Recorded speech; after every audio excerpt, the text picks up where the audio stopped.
Hello, you are listening to Finding My Way, a podcast where we interview students and faculty of various disciplines to help prospective students learn more about the fields that they are interested in. Today, we'll be covering the Bachelor of Arts degree in Archeology, offered at USC through the Dornsife School of Letters, Arts, and Sciences. Here to tell us a bit more about it is Tal Slon, a rising junior at USC from Montclair, New Jersey. In addition to majoring in archaeology, Tal is also minoring in natural sciences and religion. Tal, thank you so much for joining us here today. Thanks for having me. Happy to help other students figure out what to do. We love that. Although I do have to say, I am a little bit disappointed. When I think of an archaeologist, I think of somebody wearing a fedora who's got a whip at their side, and you don't seem to have either of those items. What's going on with that? I'd like to point out that so much of what Indiana Jones did is just illegal, just really? Straight up not okay anymore. So I'm happy to not be Indiana Jones, and I'm glad that the field has evolved since then.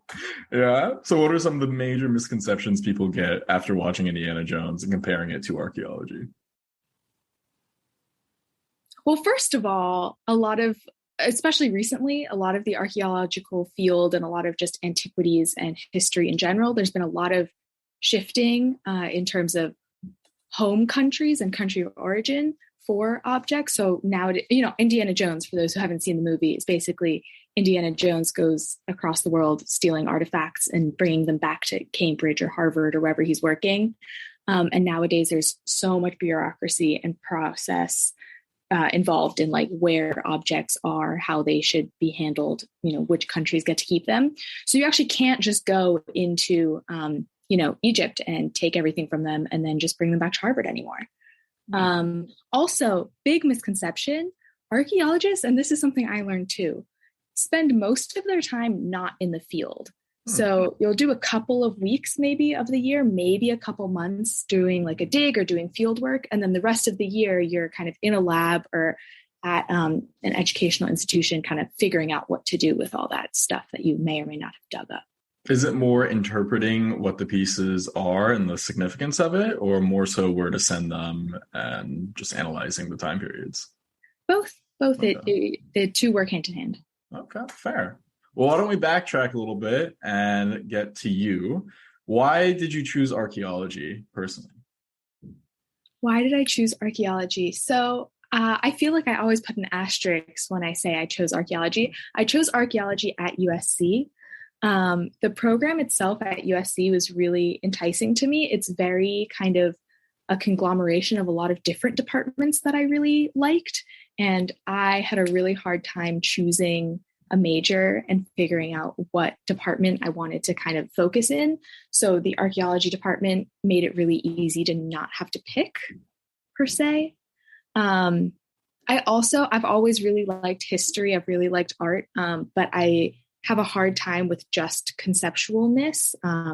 So the idea of archaeology kind of being that bridge between history and thought process while also having this very physical component was really exciting for me. So it's able to kind of combine the different academic disciplines into one. So it's not instructing you just like one thing that you have to focus on. You get to look at it as a whole. Very interesting.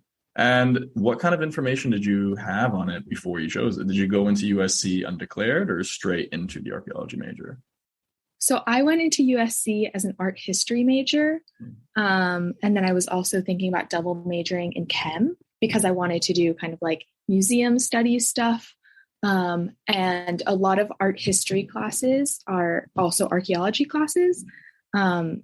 Just because of how the fields work, there's a lot of overlap. So I kind of was like hearing about archaeology, but the art history department at USC is pretty defined. Like it's been there for a while. It's its own department. If you go on WebReg, you have AHIS, whatever. The archaeology department is much newer. It's only a couple years old, and it's much less defined. So the archaeology department is actually a sub-department of the religion department. But it's made up of teachers from a bunch of different departments, all departments that I was like looking at. So there's art history, there is religion, there's, what's the other A? Anthropology, sociology. There's a couple of like sciences as well. And so I was kind of trying to figure out ways. I decided I did not want to do a chemistry major because then I would have to take math. And I was like, no. So I was still trying to figure out ways to kind of pair that like artsy kind of cerebral side with that kind of physical, like this is how things are sciencey side. And the archaeology department kind of was like, okay, you don't have to pick. But because it's a newer department, there definitely was less information about it. There is a website, and the website has like the major requirements and stuff. But because all the teachers in it are in other departments, it's really hard to find information specifically about archaeology. I think it's fair too to maybe explain a little bit about what archaeology is. Because I know you said it's very similar to art history, so I think people could get that confused. Like, to you, what is archaeology? I have a feeling that my definition of archaeology is not like the like actual definition. So this is the definition that I got in one of my intro archaeology classes, is that archaeology is the study of change over time in human expression and experience based off of artifacts and records. So what that means is basically kind of looking through the historical record, both, physically, like digging up, pots and pans and foundations of houses and bones and, old, farming settlements. And then it also means pairing that with kind of the more written record, oral histories, and kind of trying to piece together a history, a story, a timeline of human experience as far as we can go. Within archaeology, there's a lot of different specialties. So you can be an archaeologist who focuses on biology and focuses on, if you're at a dig site and you are digging up seeds and plant matter, kind of figuring out what that is. You can be an osteoarchaeologist, I think it's called. So somebody who works specifically with bones and human remains. You can be a ceramics archaeologist. You can be an architectural archaeologist. And also within archaeology, people have very, very specific fields. So like the archaeologists I know, they'll like have a specific region. And then within that, they'll also have a specific time period. And they just know everything about that place in that time. So like I have professors who focus on like the Middle East during the Iron Age, right? Like I could ask them about like, Indiana Jones. I could ask them about like the crystal skull of Peru or whatever, which by the way does not exist, but I could ask them about that and they would have no idea, even though they're an archaeologist, because just like any other field, it's like very specific. But because we're trying to kind of make a picture of human experience, you pull from all these other fields that are also trying to, figure out human experience. So like anthropology is all about human interaction amongst each other and ourselves. And archaeology is doing the same thing, but with kind of physical manifestations of that. So it's very similar in that way. Art history is just the analysis of physical objects in the same way that archaeology is. It's just a bit more specified. Archaeology is a bit broader. And again, like with all the sciences, you need chemistry, you need biology, you need physics, you need all these things, you need geology to figure out kind of the natural physical processes that are going on and that are affecting the relics that you're working with. And then you also made a point that with this degree, you have a certain emphasis, right? Like you said, there's a biology emphasis that you can have with it. What's your emphasis? So the way that the department has been described to me is, so the archaeology major, if you go on the website, is actually interdisciplinary archaeology. It doesn't show up in OASIS, but like that's what the degree is called in Dornsife, because when they were creating this major, they were very much like, okay, archaeology is a huge field and we want students to be able to kind of pick what they want and explore that. So basically you can choose your own path and any course that you think should belong on that path that is not on the like list already, you can petition through the department. And they've told me basically like, it'll always get approved if you make a good case for it. I personally don't have like a specific path yet, just because I don't know what I want. But I think because I'm doing religion and natural sciences minors, those are definitely affecting how I would go into archaeology. Definitely, I'm very curious about like the scientific side of it and like the natural processes that affect, what makes one building hold up and another building not, Yeah. Why does a jar sit, for 2,000 years and we find it full, and another, jar that we picked up last week, not withstand time. But it's very kind of loosey-goosey and built in a way that the department and the people who run the department want students to feel like this is my degree and I'm going to follow my own interests within it. That's kind of great, the ability that they're giving you that kind of freedom to go into what you're genuinely interested in. So they're not blocking you in any paths, which is very different than most majors. Yeah. Let me ask you this then. There is, I will say, a little bit of a double-edged sword kind of with that. Like, it's so great to have this freedom and so great to be like, wow, I really like, this area of things. But at the same time, like, if you're somebody who needs a lot of structure, needs a lot of like, okay, we're going from point A to point B, you're taking Calc 1, so you can take Chem 2, so that you can then take like OChem, and then you can like go to this next thing. Like, it doesn't have that kind of progression in the same way, where it is really easy to feel lost or feel like you're floating. If you feel floating as well, does that mean that you guys aren't really specialized in a certain area of history and specialized in a certain field because you're looking at everything holistically? Correct. Also, in the archaeology and the antiquities field, even like art history, even like all the other kind of fields, like, you're not going into this career path with just a bachelor's. Okay.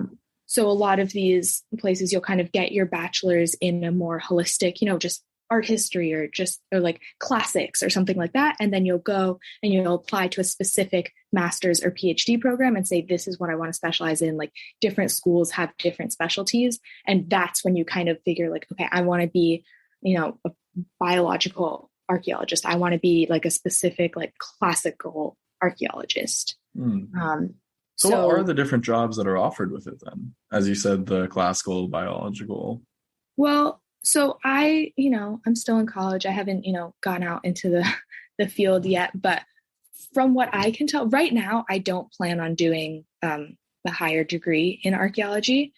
And so from what I can tell, getting a degree in archaeology without a master's or anything is the same as just getting any, humanities degree, any liberal arts degree. Mm-hmm. It teaches you how to think. It teaches you how to write, how to communicate, how to intake a lot of information and share it. So hopefully every job is an option. Okay. Hey, we love that. Gives you the freedom. Let me ask you this. Do you know if there are any actual projects at USC where you can really go to a dig site and try to excavate with other archaeologists and professionals? Yeah. So if you're trying to, as we say, get your hands on the past, there are a couple of different routes that I know of through USC. So during the summer, that's also the thing. The dig season is very short because it needs to be dry. It usually is hot. You need to be able to take time off of like school or work or whatever. So the dig season is usually only like a month, 2 months, 3 months. It's usually June, July, August. I'm not 100% sure how it works in the Southern Hemisphere. So there are a lot of archaeology and like other teachers at USC who have like a dig site or a dig that they're working on during the summer. And you can apply. And it's usually through a third-party organization. You can apply and be on digs with them. I will say, from what I have seen, those are pretty expensive. Like, you have to pay for the educational experience. Mm-hmm. I know that USC does offer some grants. If you want to apply for those, you just kind of have to be thinking really far in advance about all that. So you can do that. I know we have teachers who work in Belize. I know there's a teacher who I think works in Turkey. I don't know if that's still happening considering the situation going on. I think we have somebody working on like Native American stuff somewhere in the United States. I'm not sure. So that's like kind of summer work, as you can do that. And then also during the year at USC, we have an archaeology lab. And we have a lot of like collections that have been donated to USC. Like, we have some pretty amazing stuff. And they're always looking for volunteers and work study people to help kind of acquisition the whole collection, label it, figure out what to do with it. My freshman year, before I was even an archaeology person, I just kind of went into the lab and I was like, hey, can I volunteer here? I didn't have a job at the time, so I had a lot of time on my hands. And they were like, yeah, no problem. Come in on Tuesdays. And I was just holding, 2,500-year-old, clay lamps and acquisitioning them just because I asked. And I feel like that's the main thing with this department from my experience is if you ask, somebody will help you. Everybody is just so excited to help and so excited to they care about what they're learning and they care about sharing that with others. And I feel like I've had a lot of interactions with other departments where it's very much we've been doing this for 60 years. This is the path we've figured out. All you have to do is just go to class, answer the questions, go home. Whereas in archaeology and kind of just this whole area of Dornsife, it's very much what do you want to do and how can we help you do that? That's amazing. That freedom, the way that it's tailored really to how you want to learn about the field and what interests you is incredible. What does a general day look like, though, with this major? What classes are you going to? Are you working at the Archeology Center afterwards? What does a normal day look like for you? For me specifically or somebody No, for you. For me specifically. Well, I guess it makes more sense to talk about a typical week because how many classes are you taking in one day. So you mentioned at the beginning that I'm double minoring in religion and natural sciences. And I think one of the other things that I may have mentioned before is that those minors specifically overlap with the archaeology major. So there are quite a few classes that I can take that double count for those things, which is part of why I chose kind of this, Tetris of areas to study. So let's see. I'm trying to think. Should I do this coming semester or? Sure. Do this coming semester, the past, whichever one's easier for you, just so people can really understand how much work goes into it, what the lifestyle is like, if it's easy to manage it with work or anything like that. Just a day in your life. Yeah. Okay. So I typically have during the week, I'll have last semester I had 2 lab classes. So I was taking chem and bio at the same time. And those both go towards natural sciences, but also those are stepping stones. Those are prereqs to take a lot of upper div science classes that do count towards archaeology because of the kind of physical processes that are necessary to understand in terms of archaeology. So those 2 lab classes I was taking, what was I taking? I was taking a religion class, and that was going towards my religion minor. That was 2 days a week, no lab. I was taking a prereq, not a prereq, a GE about wildfires and TL. That was fun. Nice. And I was taking Python because I thought I needed to learn a skill. So, and then this coming semester, things are a little more focused. I finished all my GEs. So I'm taking physics to kind of go for natural sciences. I'm taking an upper div human bio class that counts towards natural sciences and archaeology, which is really fun. I love kind of having both of them together. But again, in order to take that upper div class, I needed to take these prereqs last year. I'm taking, and that is, okay, I'll give you timing of everything so you kind of see how a typical week works. So physics is 3 lectures a week, an hour lecture each. So 3 hours of lecture and a lab and a quiz. So if you're listening to this, always be thinking when you have a lab class that it takes up so much time in your schedule and you cannot double book with anything. That's good advice. Yes, that is literally 5 blocks of time that you have to work around in your schedule. Your lectures, your lab, and your quiz. Do not forget about the quiz. The quiz is always there. So I'm taking physics. So that's 3 hours of lecture, 3 hours of lab, and 1.5 hours, I think, of quiz, but the quiz is not every week. I'm taking human bio, upper div, which is once a week, just a 3-hour class on Mondays in the evening. No lab. I'm taking Arabic, which is 4 days a week, hour long each. And that's just for me because of the way that I could double count things. I have enough space in my schedule to be able to take things for me, which is really nice. So I'm going to learn some Arabic. And I'm taking a religion class twice a week. That's an hour and a half each. So it's 3 hours of religion. And that does not double count for archaeology because a bunch of my other religion classes had already done that. And then I'm also taking an improv class for 2 units, just for me, just to kind of lighten things up. So with a lot of the archaeology classes that I've taken, kind of like this, like anthropology and religion and sociology kind of areas, it's usually 2 classes a week of about an hour and a half. So it doesn't feel like a lot, but there's so much reading and so many like essays that you have to write that like it does add up. Like I'm definitely like reading or doing like Blackboard quizzes, every day, even if I'm not in that class.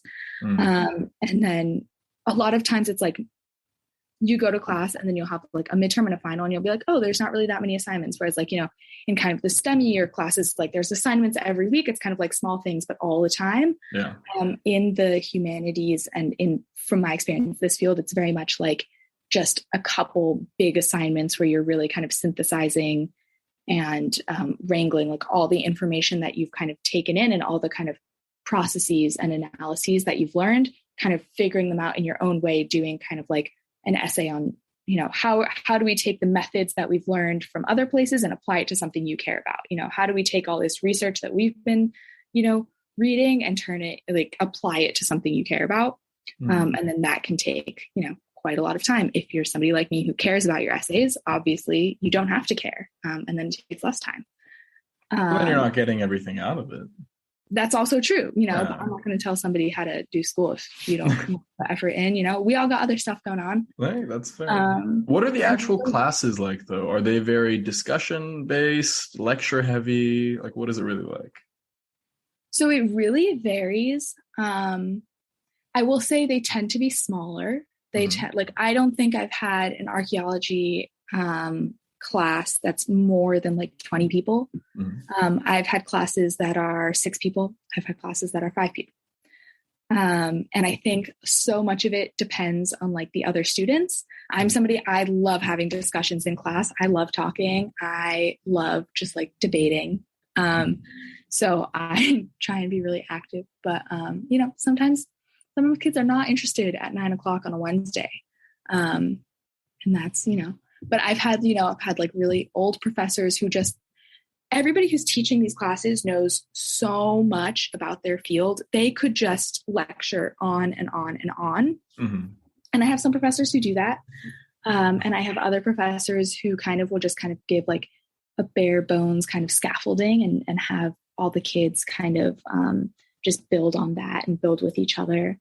I have some teachers who kind of will do lecture for the first half of class, and then the second half of class, they'll kind of give us a case study that we work with like in small groups. I would say there's a big variety of things you can do, but I would say assignments wise, it's typically all reading and then a couple essays. Okay. And then has your view on the field changed at all after taking all these classes versus how you thought of it going into it? Yes, but I think that's also just my view on life and academia has changed. So I came into USC doing art history, and I realized after my first year, like, I do not want to be an art historian. I do not want to like be around art historians. Like I need to get out of here. I didn't actually declare archaeology until like right before last semester ended. So it was like I didn't undeclare art history. I was just like, you know what, like this isn't for me, but I don't need to figure out what is for me yet. And so I was kind of shopping around. Piece of advice I would give people is look at the things that you think you might be interested in, that you think you might want to major in. Look at those different courses, look at the major requirements, and see if there are any courses in those major requirements that A, you can take without prereqs, and B, that might go towards other majors so that you can kind of start getting a feel for that major without like fully committing and being like, I'm going to take 4 courses. And if I hate this major, I've now thrown away a semester. It would be like, I'm going to try these courses. If it works, great, I can go ahead. If it doesn't work, then I can still use this towards something else. So I was kind of doing that for a while. And then I was like, okay, yeah, like archaeology feels like I like the classes that I'm taking, and all of these classes go towards this major. So I will take this major. I realized that I don't think I want to be an archaeologist. Why is that? So I'm not exactly sure how to say this, because it's not like I know exactly what I want to do and it just happens to not be archaeology. But I think my time at USC and in college, like there's something that is deeply off-putting or misaligned for me with academia. And like, not that like I think academia shouldn't exist. Like thinking is great, and ideas are great. And I know that like people thinking and sharing those ideas are how the world changes very slowly and over time.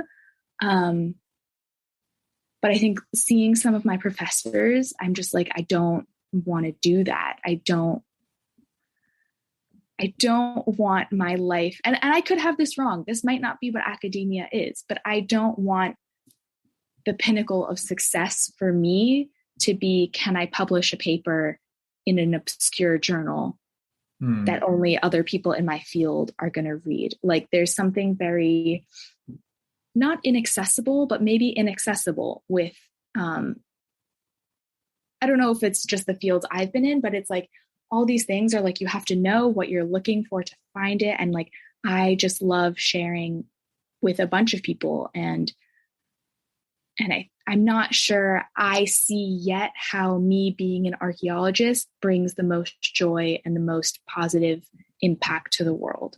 Not that it's unimportant, but I just don't think it's the best thing I could be doing as myself for the world. But I still find it really interesting.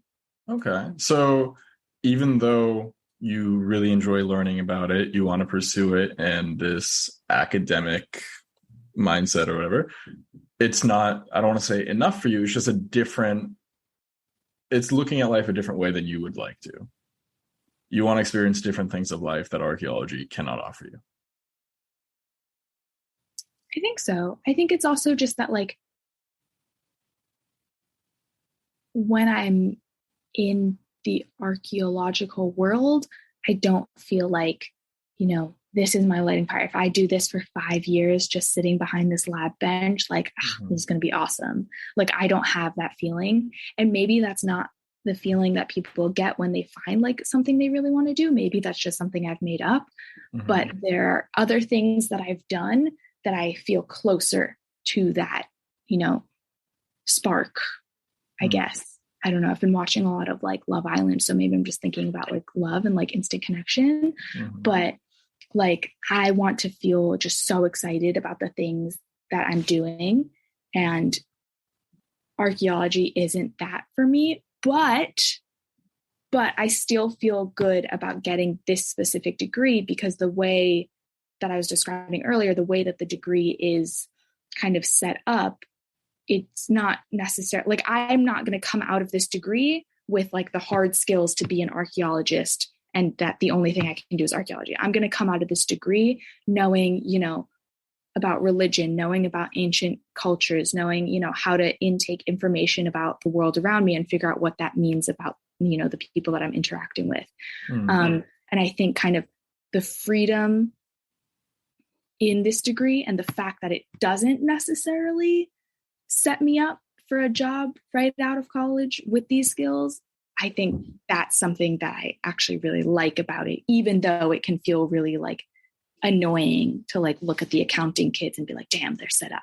Yeah. They're going like investment banking people are going straight into the jobs right afterwards. Yeah. Or just like, I see other people in degrees and they're like, oh, I'm doing something in class. And then I ask them what they're doing for the summer. And they're like, oh, I'm doing exactly the thing I learned. Like, I'm learning Excel in February and I'm using Excel in June. Yeah. And I'm like, I wrote an essay about Iran in February. And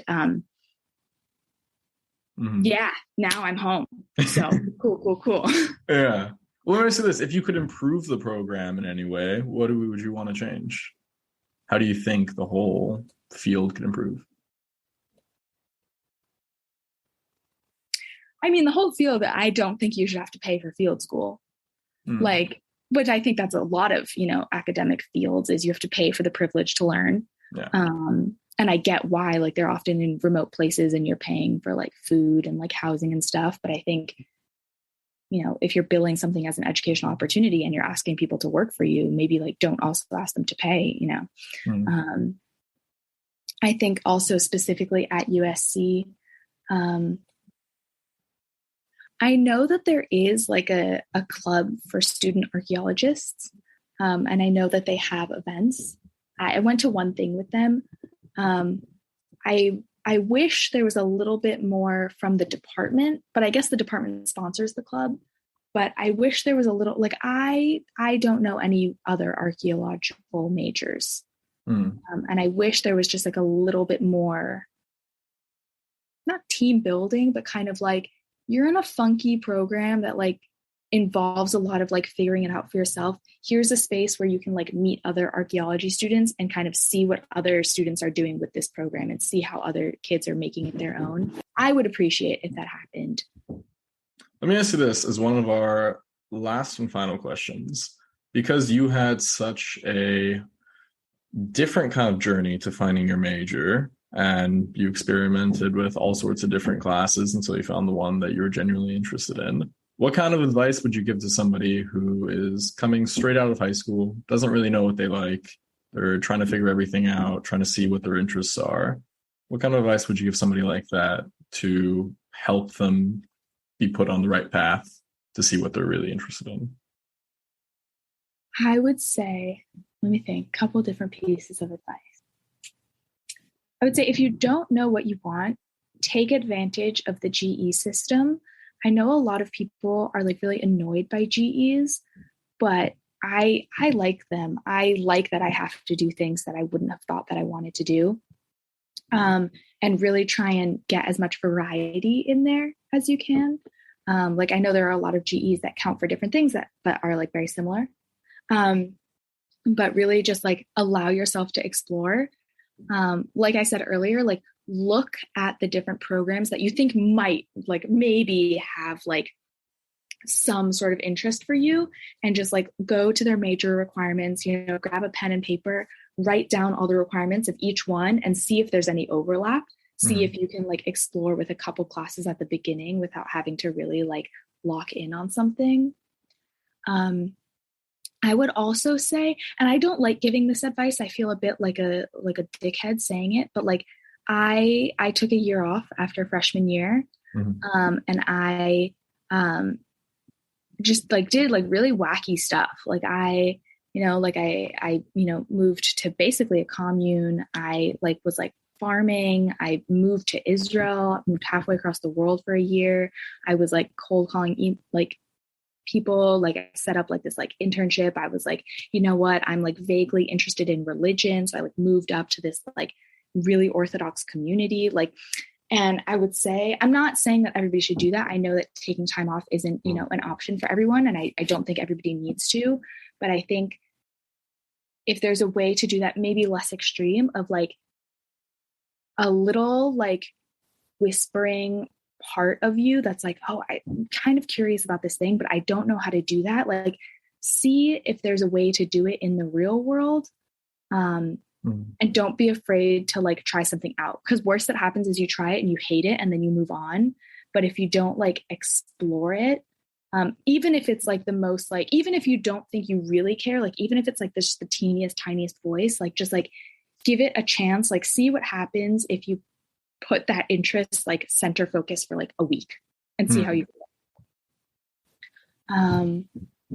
I'm trying to think like USC specifically, people who are coming in and don't know what they want.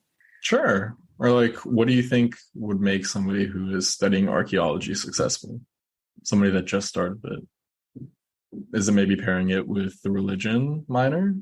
I think I'm really happy with my meal that I've created of my archaeology, and sides of religion and natural science. To me, like, it works together perfectly. But I think just go into school and just go into your major, like, really like open and curious. Like, don't go in thinking like, I know exactly what I want and I'm here to fulfill it. Like, go in thinking like, wow, I'm in this crazy new like place that I've never been before, that has all these opportunities that I've never like had, like, you know, the blessing to experience before. Like, what is there that I don't even know that I should be asking about? What can I, like, what are things that I can do here? And for me, like there was this moment where I realized, like, what are the things I can do here academically that like I would not be able to do anywhere? Like, the beginning of I guess it was my sophomore year, like last fall semester, I took an engineering course just because I had some space, and I was like, you know what, I'm never going to take engineering again. And so I just like took this random engineering course, and I knew that I was not going to take another engineering course. So I was like, you know, I don't have anything to lose. Like, I'm just going to ask a bunch of questions, like, and all these questions are like, oh, we're going to go over that like 3 courses down the line. Once you take like, you know, engineering A, B, and C, we're going to talk about this with this person there. And I was like, well, I'm not going there, so I better ask this question now. And then at the beginning of next semester, somebody from the class emailed me, and they're like, hey, like, you know, you did well in this class. Like, do you want to work in this lab? Like, you know, like, when else, you know, I'm a freaking archaeology major. Where else am I going to get asked to work, you know, in an engineering lab? You know, like, I didn't do that opportunity because I didn't have time, because I was like working and doing all these other things. But like, just like, know that like first of all, the things that you like do not have to be your major. The things that you like do not have to be your main path. And also the things that like you like but don't love, you can still do them, even if you're not like doing them as your main thing. Very fair. So keep your eyes open, try everything that comes your way. Don't feel held down by anything, and just keep seeing what the world can bring you. Yeah, your major does not define you in any way. And as soon as you let your major start defining you, I think you've gone wrong, and you should assess why that is. Great advice. I will also say, email professors, just cold email them. Like, they will respond. And even if they don't, you know, you shot your shot. But like, if there's a professor that you're like curious about their class, or you're curious about like what work they do, like a lot of departments, like professors like on the website will like show like, this is my like area of like specialty. Like, if you like, let's say, and I don't know, let's say you're into like medieval Catholicism, but you don't want to be a medieval Catholicist, you know, like, you know, like, you don't want to, you know, have that be your main focus. Maybe it's not in your major, or it's not like in your like path. You don't have time in your schedule to like take the medieval Catholicism class. Like, email that professor, be like, hey, I'm really interested in this. Unfortunately I can't take your class, but I'm wondering, you know, can I come by your office for a quick chat? I have a couple questions, you know, can I take you out for coffee? Like, everybody loves to feel wanted and seen. And professors are like that too. And most of the professors at USC want to help. If you just say, I'm at USC, like, they're not going to say, what department are you in? And if they do, just be like, I'm thinking about joining your department. Awesome. Well, thank you so much for coming on here today, sharing your story, and giving us a little bit more insight into, one, what it's like when you don't know what major you want at USC, and 2, a little bit more about archaeology. So thank you so much for joining us here today, Tal. Yeah, thanks for having me. And if you're listening, you're more than welcome to cold email me at tslon@usc.edu. There you go. I will take you out to coffee. There you go. Or tea. I'm more of a tea person. Okay. All right. Thanks, Tal. Thank you.